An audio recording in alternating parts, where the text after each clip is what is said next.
So do I get crown or do I not get crown? This is a question that people have when they look at the website. We do sell two different types of crown, a traditional crown molding and a contemporary crown molding, which you can see back to back here. The traditional crown molding is obviously more of a softer look. It gives you more of what looks like on a traditional crown molding. It's got the same type of look that you'd see on cabinets or in a lot of traditional architecture.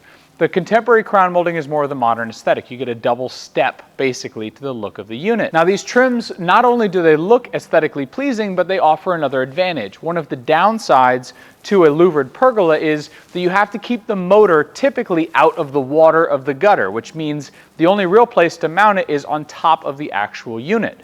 And so the downside there is when you don't get any trim, that the motor is going to be sitting on top of the beam itself. So you can see a video here of a unit that doesn't have any trim. This is actually an old show display that we have, that you can see it operating, and so you can actually watch the motor work. So if you don't have the ability to position the unit to make sure that the motor is facing away from the yard or away from an area, and you don't like the look of the motor, then you may want to consider getting a crown molding. One of those crown moldings is designed to lift up above the unit in order to hide the visual representation of the motor. Now, you may be able to still see it peek out every so often, but typically that motor is very difficult to see from down below because of the crown moldings, whether it be a traditional crown molding or a contemporary crown molding. So we like to let people know that without doing a top trim, you will see the motor, and this is what that looks like, so that you know exactly what to expect when the unit arrives. Short video, just wanted to give you an idea of what those moldings look like, what that looks like without it,